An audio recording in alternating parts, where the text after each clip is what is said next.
Bonjour à toutes et à tous. Alors, épisode 2 sur le cours à propos des fonctions cosinus et sinus. Et dans cet épisode 2, on va étudier la dérivabilité des fonctions cosinus et sinus. Dans le descriptif de la vidéo, vous trouverez un polycopier en format PDF ainsi qu'un lien vers mon blog où vous pouvez trouver divers documents de maths spécialité, maths experte notamment. Activité 1, dérivabilité de la fonction cosinus. Question 1, soit un réel A. Petit a, vérifier que pour h assez proche de 0, avec h différent de 0, cosinus a plus h moins cosinus a divisé par h est égal à cosinus a facteur de cosinus h moins 1 sur h moins sinus a facteur de sinus h sur h. Petit b, en déduire le nombre dérivé de la fonction cosinus en a. Question 2, la fonction petit f est définie sur l'intervalle moins pi plus pi par f de x égale cosinus x. Dresser le tableau des variations de la fonction f sur moins pi plus pi et représenter graphiquement la fonction f.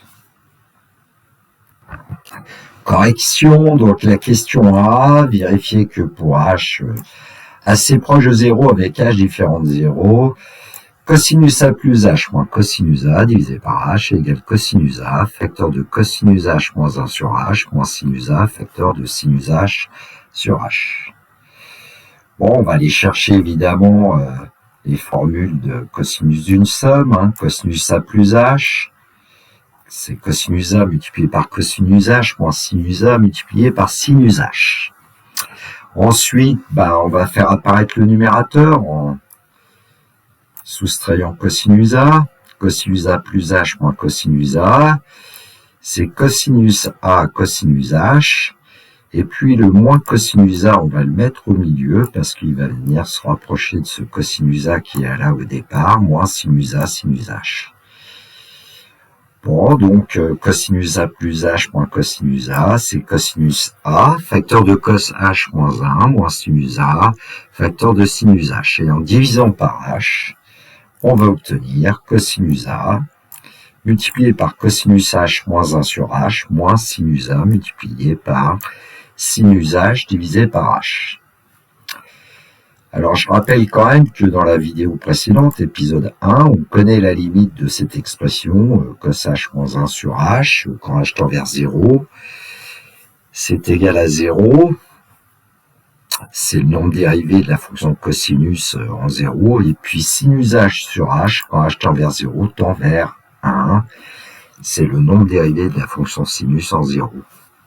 Question 1b, en déduire le nombre dérivé de la fonction cosinus en a, évidemment, on va faire en sorte qu'on va chercher les limites, alors j'aurais peut-être pu mettre dans l'autre sens d'ailleurs.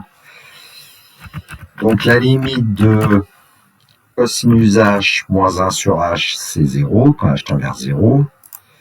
Et donc ici, multiplié par cos a, ça va s'en aller. Et puis la limite de sinus h sur h, quand h tend vers 0, c'est 1. Et donc, ce qui va se passer, c'est que la limite quand h tend vers 0 de cosinus a plus h moins cos a divisé par h, ça va être moins sinus a, il va rester que moins sinus a.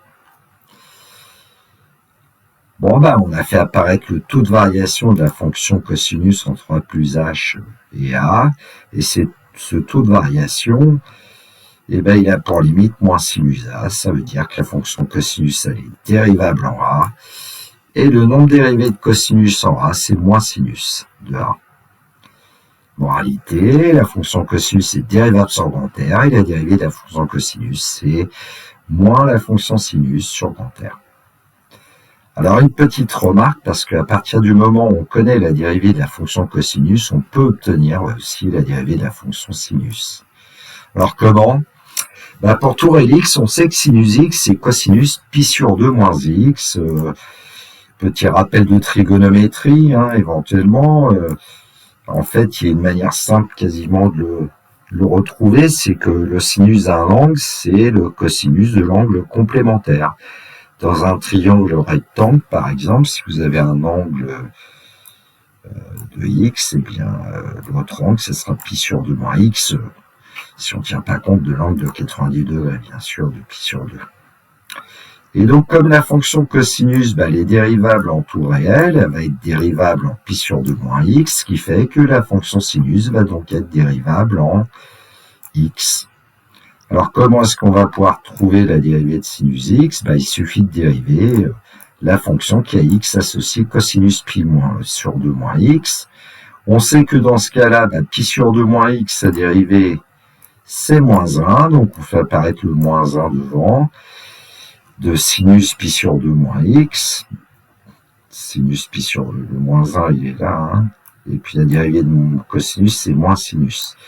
De pi sur 2 moins x, moins, ça donne plus. Sinus pi sur 2 moins x, c'est cosinus x. Et donc, on a la fonction sinus est dérivable sur grand R, et la dérivée de sinus est cosinus sur grand R. Question 2a, étudier variation de la fonction petit f sur moins pi plus pi. Alors, pour tout réel x de moins pi plus pi, f de x c'est cosinus x, donc maintenant, c'est que f' de x c'est moins sinus x. Le signe de sinus x est connu sur moins pi plus pi. Je vous ai redonné un petit cercle trigonométrique, et par lecture sur ce cercle trigonométrique, on peut dire que le signe de la dérivée de f, c'est moins sinus. Donc en moins pi, on obtient 0, en 0, on obtient 0, et en pi, on obtient 0. Alors comme le sinus est positif sur 0 pi, moins sinus est négatif, donc f' de x est négatif sur l'intervalle 0 pi, strictement négatif sur l'intervalle 0 pi, ouvert en 0, ouvert en pi. Sur l'intervalle moins pi 0, le sinus est négatif, donc le moins sinus va être positif. Donc sur l'intervalle moins pi 0, ouvert en moins pi, ouvert en 0, f' est strictement positif. Bon, elle s'annule en moins pi, elle s'annule en 0. De ce fait, on a des variations de f. F est strictement croissante sur l'intervalle moins pi 0, fermé en moins pi, fermé en 0. Et puis f est strictement décroissante sur l'intervalle 0 pi, fermé en 0, fermé en pi. On connaît les valeurs remarquables de cosinus. Cosinus moins pi c'est moins 1, cosinus de moins pi sur 2 c'est 0, cosinus 0 c'est 1, cosinus pi sur 2 c'est 0, et puis cosinus pi c'est moins 1. Alors on n'est pas obligé de faire apparaître les zéros pour les variations, mais on va retrouver du coup le signe de cosinus x grâce aux variations, il suffit de lire. Donc sur moins pi sur 2, moins pi sur 2, f est strictement négative. Moins pi exclu, moins pi sur 2 exclu. F de moins pi sur 2, c'est 0. Sur l'intervalle moins pi sur 2 exclu, f est strictement positive. F de pi sur 2, c'est 0. Et sur l'intervalle pi sur 2 pi sur 2 exclu, f est strictement négative. Représenter graphiquement la fonction f, on peut prendre une calculatrice. Ici, j'ai pris le logiciel GeoGebra. J'ai appelé C de cos la courbe représentative de cette fonction. J'aurais dû l'appeler plutôt f d'ailleurs, puisque ici, on utilise f, la restriction de la fonction cosinus à l'intervalle moins pi plus pi. Activité 2, étude de la fonction sinus, la dérivabilité en fait. Donc, soit réel a, premièrement, petit a, vérifier que pour h assez proche de 0 avec h différent de 0, et bien a, un copier-coller qui n'allait pas, donc c'est sinus a plus h moins sinus a divisé par h égale cosinus a facteur de sinus h sur h, plus sinus a facteur de cos h moins 1 divisé par h. En déduire petit b le nombre dérivé de la fonction sinus en petit a. Question 2, la fonction g est définie sur l'intervalle moins pi plus pi par g de x égale sinus x. Petit a, étudier les variations de la fonction g sur l'intervalle moins pi plus pi. Petit b, représenter graphiquement la fonction g. Question A, vérifier que pour un h assez proche de 0 avec h différent de 0, sinus a plus h moins sinus a divisé par h égale cosinus a facteur de sinus h sur h plus sinus a facteur de cos h moins 1 divisé par h. Donc pour h assez proche de 0 avec donc h différent de 0, on va utiliser une formule de somme, la sinus de la somme de 1 plus h, puisqu'il apparaît au numérateur au départ du résultat. Donc cosinus a sinus h plus sinus a cosinus h. Au numérateur, on va enlever sinus a, donc ici on va enlever sinus a. Donc sinus a plus h moins sinus a égale cosinus a plus sinus h plus sinus a.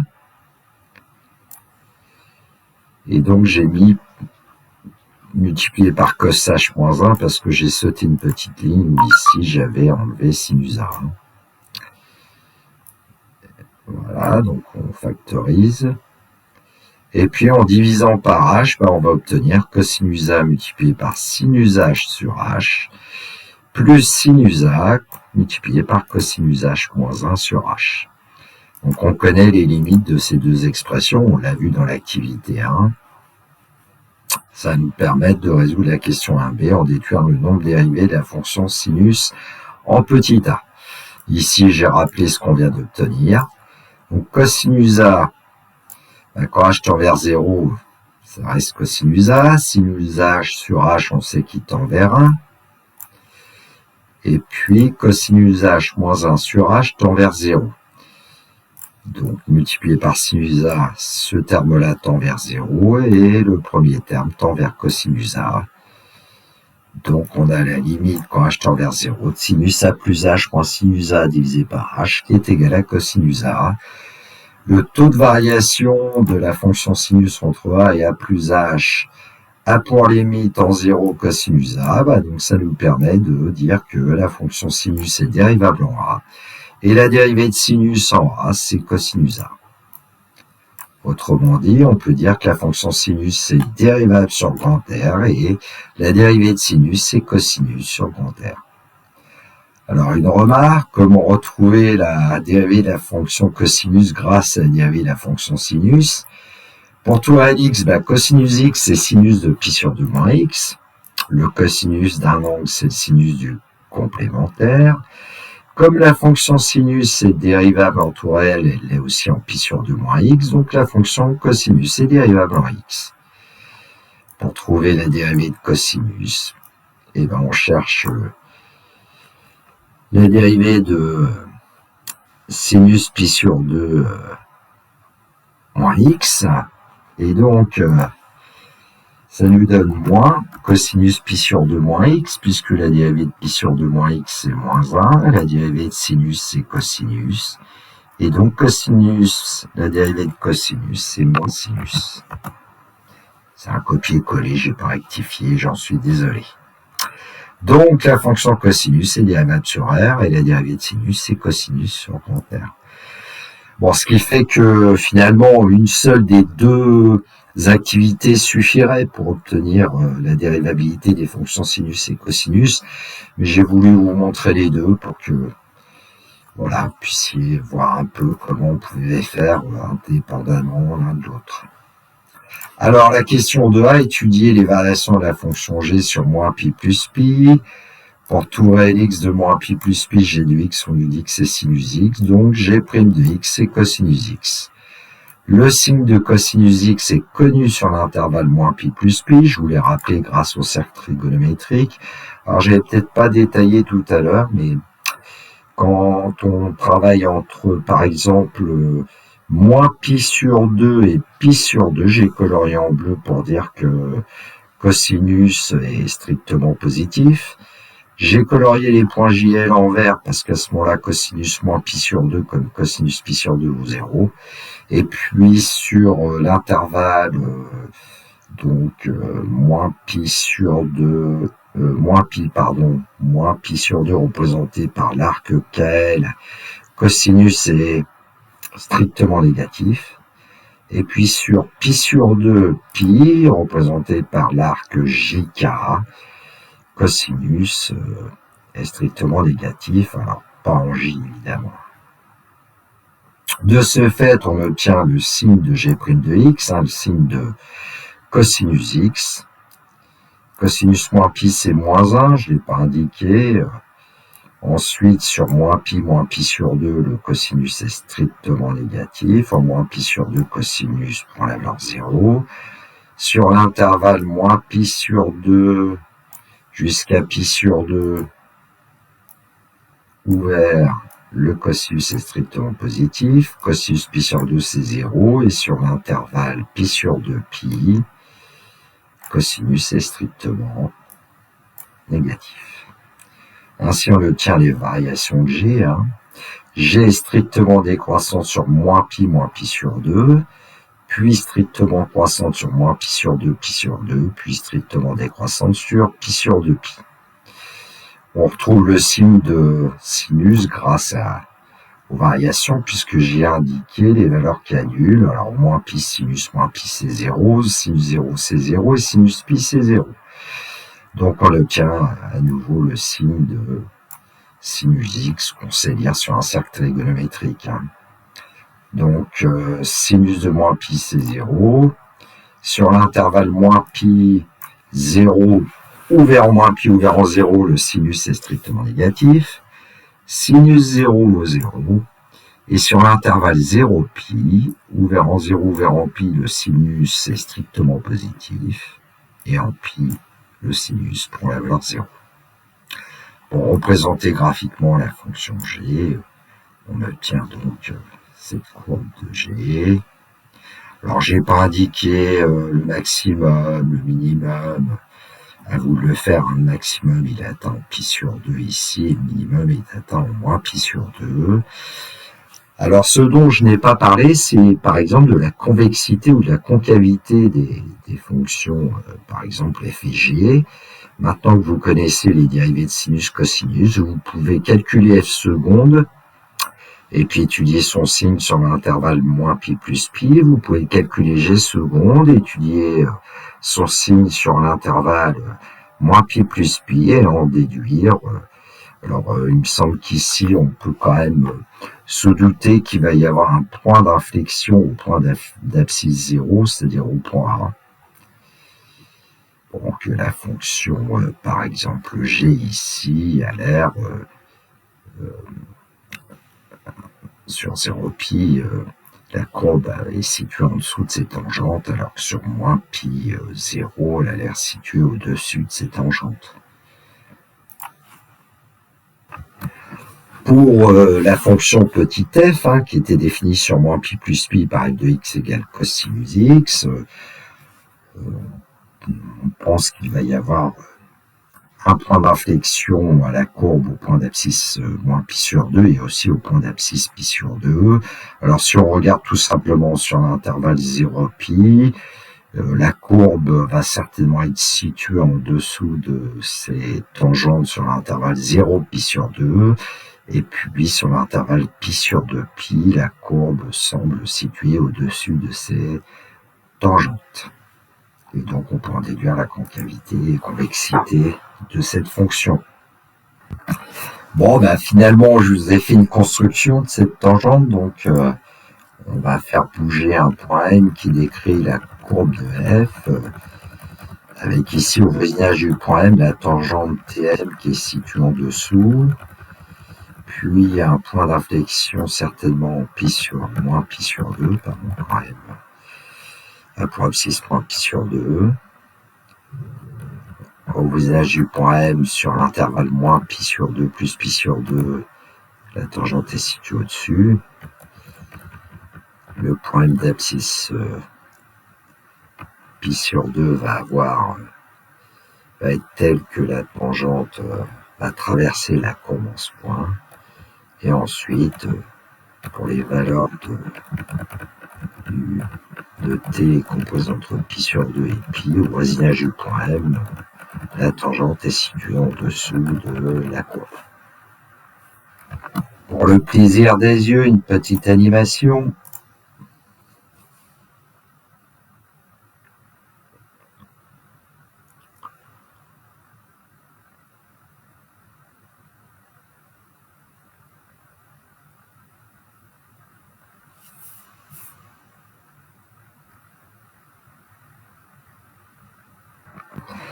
Donc quasiment le même travail avec la fonction G, avec un point N d'abscisse T, et puis la tangente au point N que j'ai appelé Tn.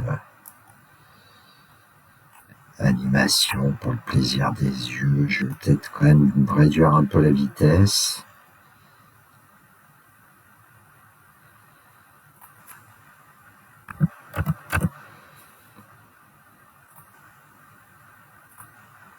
En avant, c'est parti. Donc la tangente au zigzag du point N en dessous, en dessous, en dessous, en dessous.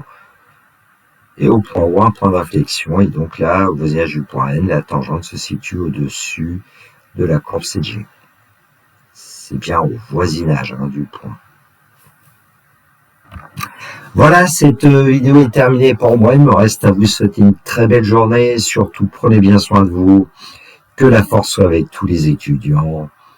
Au revoir.